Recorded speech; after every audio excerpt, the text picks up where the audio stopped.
Assalamualaikum warahmatullahi wabarakatuh.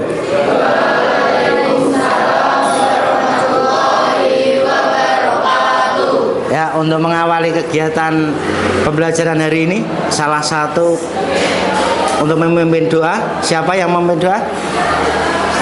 Ya, Mas Nova, silakan.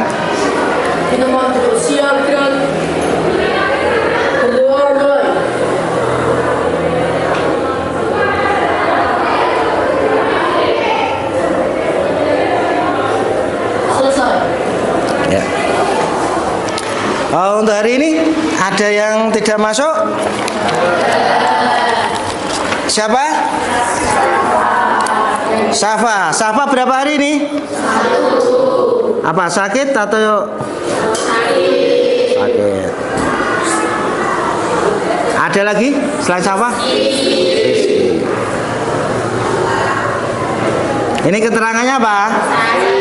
Sakit juga. Udah berapa hari? 2 hari. Ya.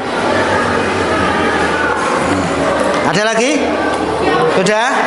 Nah, hanya 2 orang yang tidak bisa masuk ya.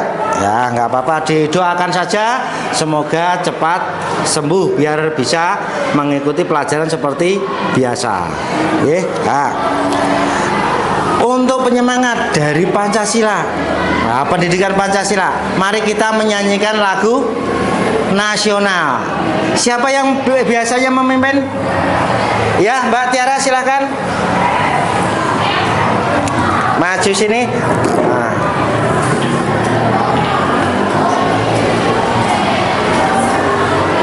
Mau menyanyikan Garuda Pancasila ya. Nah, yuk semua diharap posisi sempurna, siap. Ya. Ayo Mbak. Ayo maju, maju tuh 2. Pancasila, akulah pendukungmu, patriot proklamasi, setia berkorban untukmu. Pancasila dasar negara, rakyat adil makmur sentosa, pribadi bangsaku. Ayo maju, maju, ayo maju, maju, ayo maju, maju. Ya, silahkan duduk kembali. Nah, bagaimana?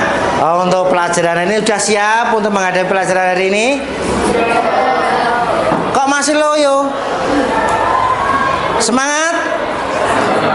Ya, kalau untuk menyemangatkan, kalau gitu, ada yayal di kelas ini enggak? Ada. Silakan.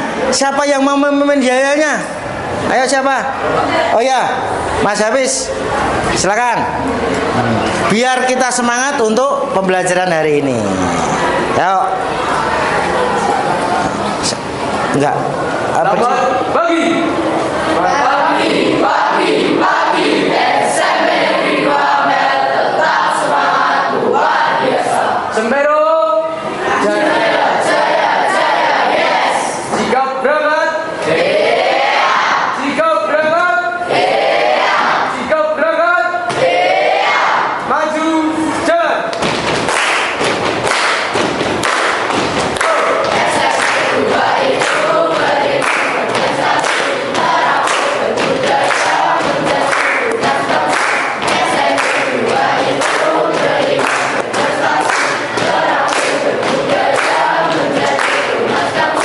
Sembero. Bisa, bisa, bisa, bukan. Ya, terima kasih. Ya, semangat kan untuk hari ini. Nah, untuk kegiatan pada hari ini nanti, ya kan, kita di sini nanti akan mempelajari tentang fungsi dan kedudukan Pancasila. Nah, tujuannya pembelajaran untuk hari ini adalah satu, peserta didik mampu menganalisis kedudukan dan fungsi Pancasila. Yang kedua, peserta didik mampu mengidentifikasi pentingnya kedudukan dan fungsi Pancasila.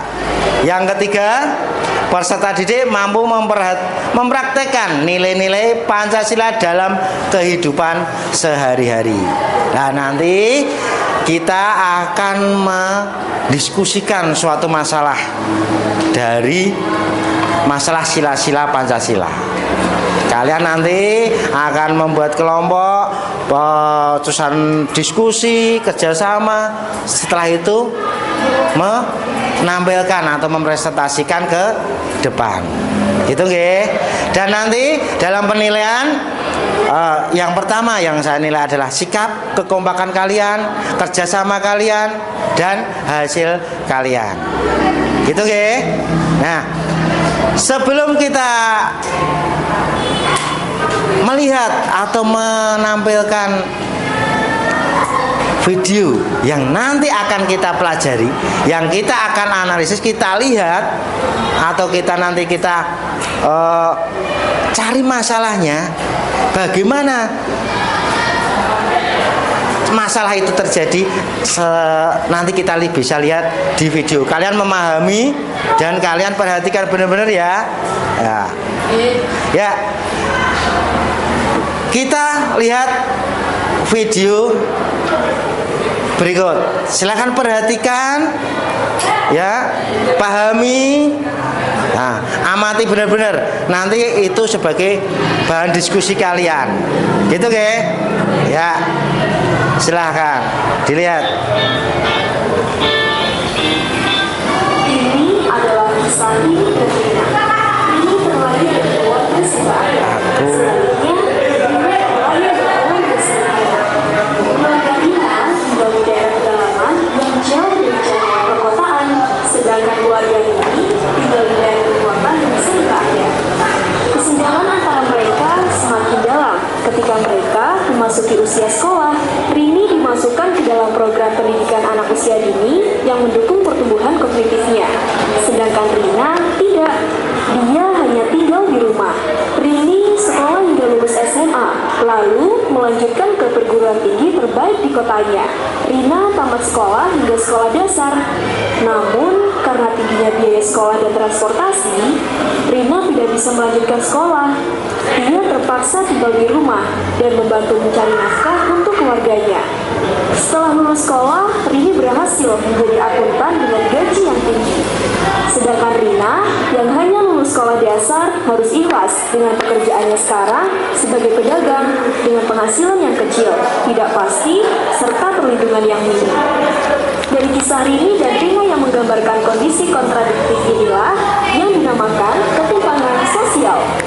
Ketimpangan merupakan salah satu bentuk permasalahan sosial yang sering kita jumpai di sekitar kita. Ketimpangan diartikan sebagai ketidakseimbangan, perbedaan, atau jurang pemisah. Ketimpangan sosial merupakan ketidaksamaan akses untuk mendapatkan kebutuhan primer seperti pendidikan, kesehatan, perumahan, pekerjaan, dan juga kebutuhan sekunder seperti sarana pengembangan usaha, sarana perjuangan hak asasi, dan sarana saluran politik. Tentu di balik terjadinya ketimpangan sosial ada faktor penyebabnya loh. Jika kamu perhatikan pada masalah kemiskinan menyebabkan rendahnya kualitas diri, di mana faktor ini merupakan faktor internal ketimpangan sosial. Sedangkan jika berupa birokrasi atau aturan hukum negara yang mengekang masyarakat dalam mengembangkan dirinya, itulah yang disebabkan faktor eksternal, yang mana dapat memicu adanya kemiskinan secara struktural. Tidak hanya faktor internal dan eksternal saja, ketimpangan sosial juga bisa terjadi karena beberapa kondisi, diantaranya kondisi demografis, pendidikan, ekonomi, kesehatan, kemiskinan, kurangnya lapangan pekerjaan, perbedaan status sosial, letak geografis, dan stratifikasi sosial, serta diskriminasi. Ternyata ketimpangan sosial itu banyak jenisnya ya. Apa saja ya? Yuk kita simak bersama. Ketimpangan pendidikan masih sering terjadi di Indonesia. Seperti halnya terjadi pada kisah Rina dan Rini. Bangunan sekolah Rina tidak beratap dan tidak berlantai, bahkan bangku sekolah pun sudah sedikit rapuh. Namun, tidak memutuskan semangatnya Rina dalam mencari ilmu. Hal ini tidak terjadi pada sekolah Rini, di mana fasilitas sarana dan prasarana sekolah yang berstandar internasional mendukung skill dan pengetahuan Rini di masa depan. Sejak Rina dalam kandungan, Ibu Rina tidak mendapatkan fasilitas kesehatan yang layak dan juga tidak mengonsumsi nutrisi yang sehat. Hal ini terjadi ketimpangan sosial di bidang kesehatan, di mana ketika Rini dalam kandungan, ibunya selalu pergi ke klinik kesehatan untuk mengontrol kesehatan bayi dan juga rajin mengonsumsi nutrisi sehat. Suatu hari, kebutuhan hidup Rina sudah habis. Dia memutuskan untuk pergi belanja di pasar dekat rumahnya. Berbeda halnya pada Rini yang hidup di perkotaan, dia selalu hangout dan shopping bersama teman-temannya di mall. Ketimpangan yang terjadi antara Rini dan juga Rina tersebut merupakan ketimpangan pembangunan yang dipengaruhi oleh kebijakan pemerintah. Setiap weekend, Rini bersama teman kerjanya meluangkan waktunya untuk menonton film bioskop. Di saat yang sama, Rina lebih suka menonton kesenian grup yang diadakan di balai desa. Nah, perbedaan itu termasuk ketimpangan antara budaya global dan budaya lokal, di mana generasi muda sekarang lebih mengapresiasi budaya global. Kita sebagai generasi cerdas berbudaya tidak boleh seperti itu ya. Kita harus selalu mencintai budaya Indonesia. Oke, sekarang kamu sudah tahu kan ketimpangan sosial itu apa? Semangat terus ya belajarnya. Sampai jumpa. Ya, itu dia dari tayangan video itu. Kalian paham? Udah tahu isinya apa? Tentang ketimpangan sosial. Ya, ketimpangan sosial dari perwujudan sila yang ditimpang itu sila kelima. Bunyinya apa sila kelima? Keadilan sosial bagi seluruh rakyat Indonesia. Nah, itulah salah satu contohnya dari sila kelima. Ketimpangannya adalah itu tadi, ya. Nah, untuk sekarang setelah kalian melihat tayangan video itu tadi, ini tadi saya ingin bikin kelompok, ya. Kelompoknya di sini berapa pesertanya? Muridnya berapa? 31, berarti kita bikin 6 kelompok. 6 kelompok ya. Setiap kelompok nanti akan terdiri dari 5 anak. Ya. Nanti kita bikin urut absen saja. 1 sampai 5. 6 sampai 10. Gitu nggih. Urut absen nggih. Berarti kelompok 1 sampai 5. Gitu. Dan seterusnya. Paham? Ya, nanti kelompok 1 di sini. Kelompok 2, kelompok 3, kelompok 4, 5 dan 6. Gitu nggih? Oke, sekarang kita menuju ke kelompoknya. Absen 1 sampai 5. Silakan sini. Udah ini ya. Kelompok 2 6 sampai 10. Sini Mas, kelompok sini. Nah, ini jadi sini Mbak. Mbak jadi sini langsung bergerak ke sini. Nah. Kelompok 2 sini. 6 sampai 10. Kelompok 11 sampai 15 sini, kelompok 3. Kelompok 4 juga ayo. Kelompok 4. Kelompok 5 sini. Kelompok 6. Yo silakan. Ini kelompoknya. Yo.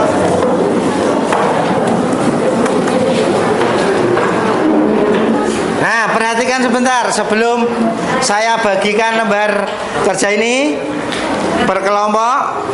Ini nanti perhatikan dari data ini. Ya. data bahwa Indonesia menempati peringkat keempat dunia dalam hal ketimpangan distribusi kekayaan negara, di bawah Rusia, India, Thailand. Ya, angka statistiknya menunjukkan 1% populasi menguasai 49,3 kekayaan negara. Nah, dari permasalahan itu nanti kalian cari penyebab atau faktornya. Kalian diskusikan dengan kelompok kalian. Ya, setelah itu nanti ditulis di belakangnya ini. Ya. Paham? Nah, kelompok 1, kelompok 2, kelompok 3, kelompok 4, kelompok 5, dan kelompok 6. Ya. Ya, kalian mengerjakan ini, Pak Guru kasih waktu. Nanti setelah selesai harus disampaikan ke depan, gitu nggih? Ya. 15 menit untuk mengerjakan, mencari dari permasalahan itu, faktor ketimpangan kekayaan negara itu. Paham?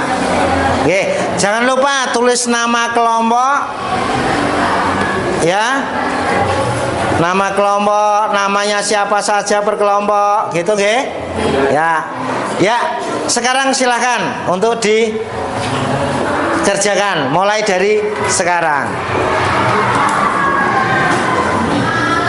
Ya. Namanya jangan lupa nggih. Nah. Dipahami dulu, pahami dari video tadi, diamati. Nama jangan lupa, kelompok berapa. Setelah itu didiskusikan. Bisa buka sumber buku dari buku paket, buku PR, bahkan dari buku lain yang mendukung. Silakan. Nah. Ya, sudah selesai kan ini? Ya, ini nanti setelah hasilmu itu kalian presentasikan, kalian bacakan di depan, disampaikan kepada teman-temannya dengan bahasa kalian sendiri, maksudnya semampunya, ya. Nah, nanti untuk kelompok yang lain bisa bertanya atau bisa nambahi atau bisa menanggapi dari pertanyaan temannya juga. Gitu nggih? Ya. Kelompok mana yang siap untuk maju duluan untuk presentasi? Oh ya, kelompok berapa ini, Mbak? Ya, kelompok 1. Silakan, Mbak. Nah, maju ke depan sini. Nah. Assalamualaikum warahmatullahi wabarakatuh.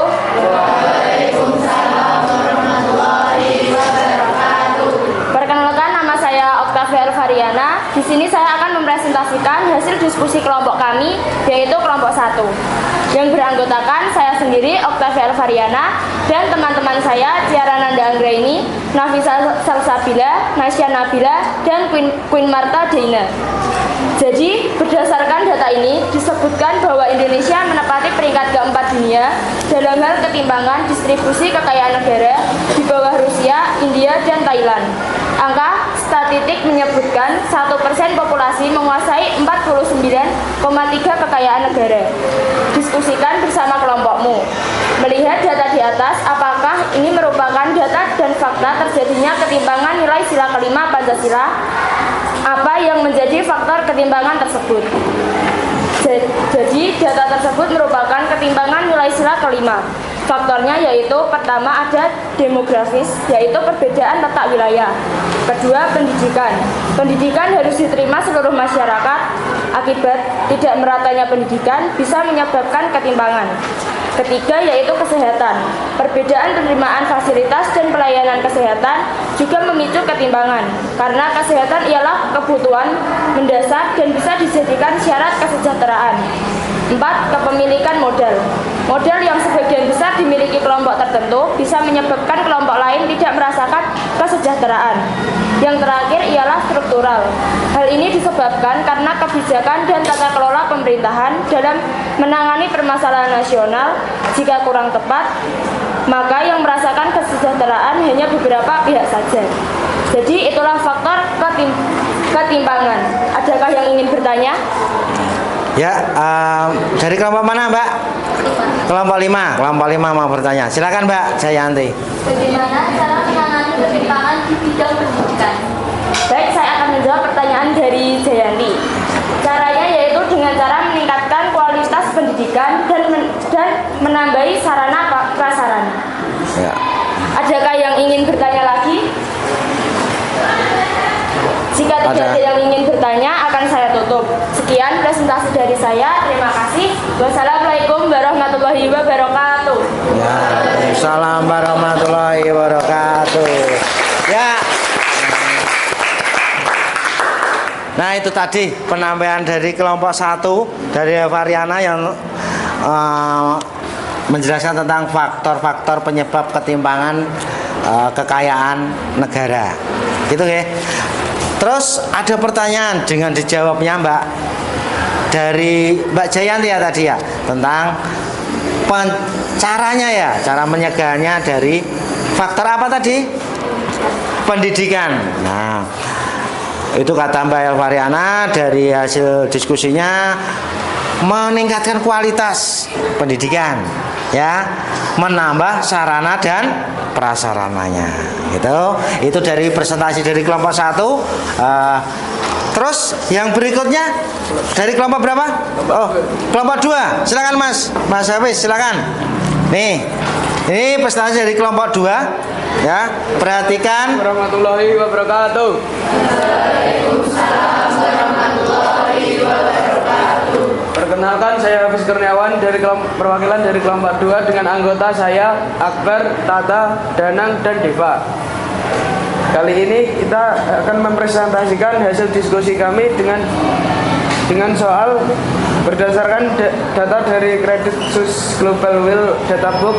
Ini disebutkan bahwa Indonesia menempati peringkat keempat dunia dalam hal ketimpangan distribusi kekayaan negara di bawah Rusia, India, dan Thailand.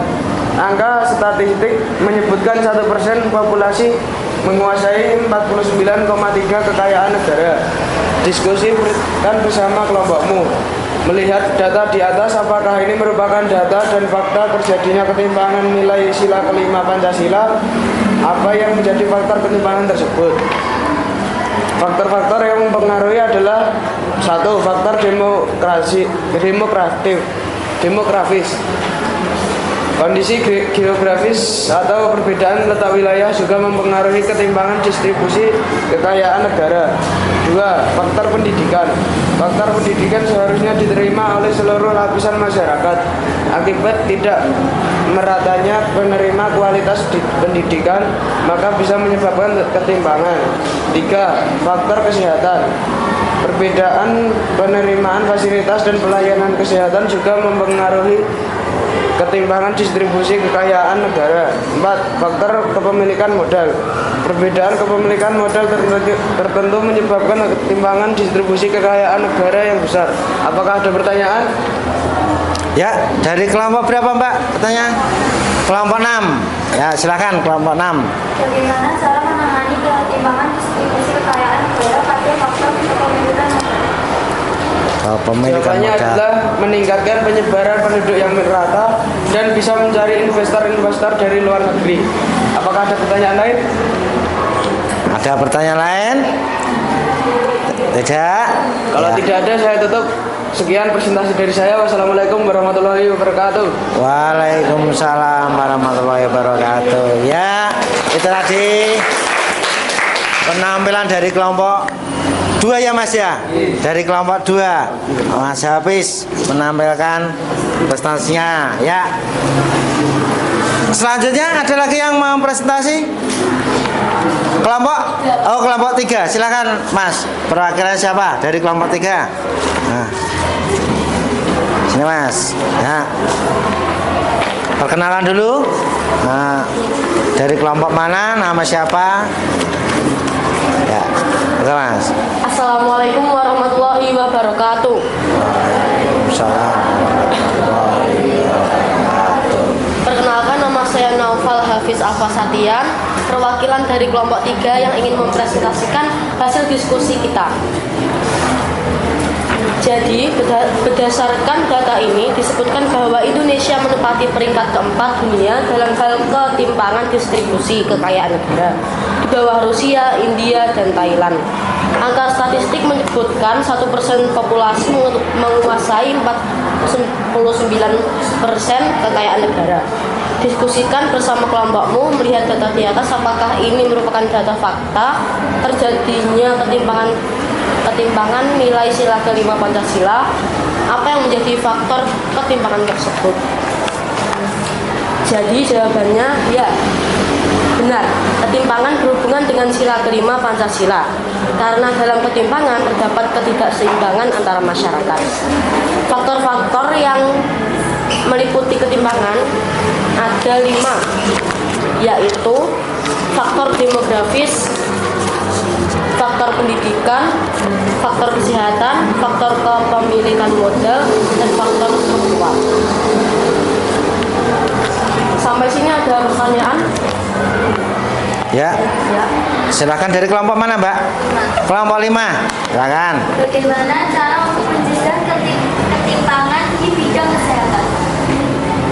Bagaimana cara mencegah ketimpangan di bidang kesehatan? Jadi caranya dengan memberikan fasilitas dan disamaratakan.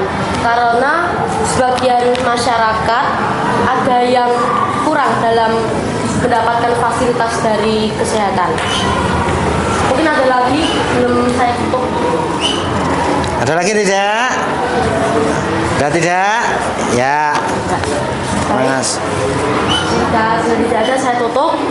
Akhirul salam. Wassalamualaikum warahmatullahi wabarakatuh. Waalaikumsalam warahmatullahi wabarakatuh. Ya, terima kasih dari kelompok 3.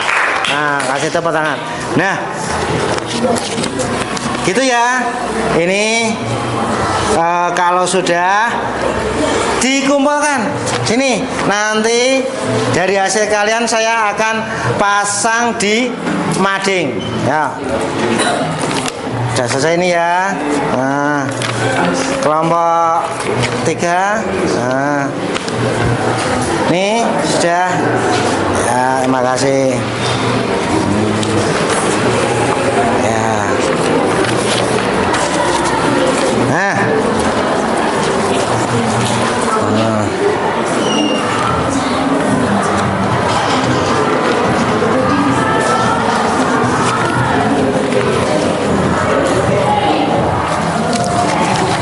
ini dari hasilnya.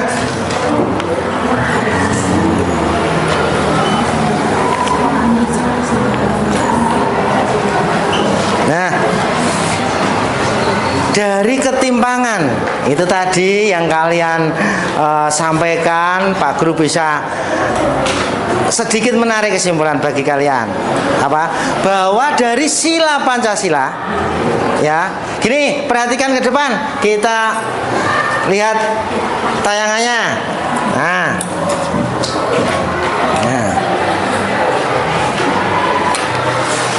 Nah, Pancasila sila dasar negara dan pandangan hidup bangsa.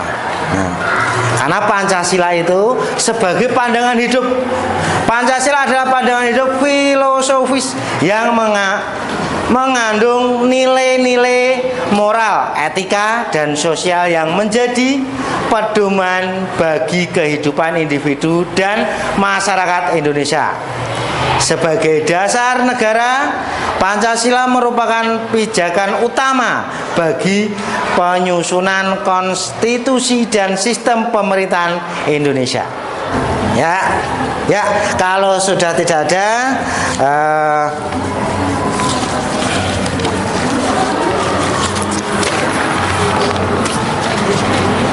berhenti. Ini saya akan membagikan soal. Nanti silahkan kalian kerjakan ya.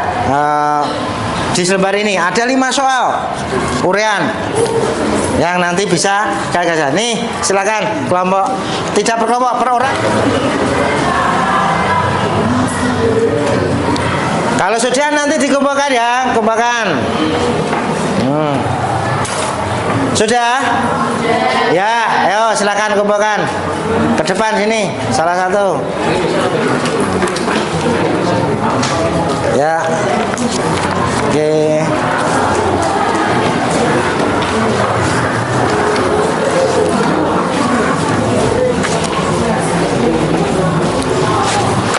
Udah, Mas?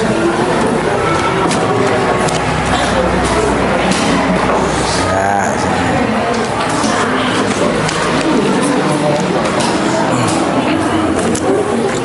Udah semua ini?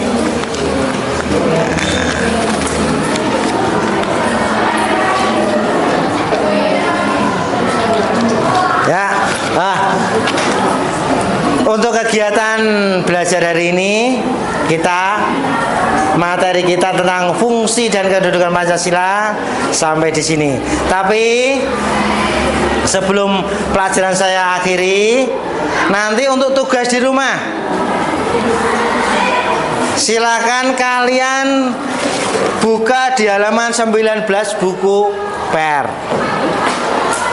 Nanti dikerjakan boleh di dalam buku itu LKS itu atau di buku tulis. Yang dikerjakan rumus 1, 2 dan 3. Gitu nggih? Nah, halaman berapa? 19. Oke. Nah, untuk mengakhiri kegiatan pada pembelajaran hari ini, menurut agama dan kepercayaan kita masing-masing, berdoa mulai.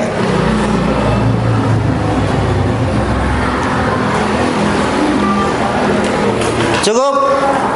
Ya, saya akhiri. Assalamualaikum warahmatullahi wabarakatuh.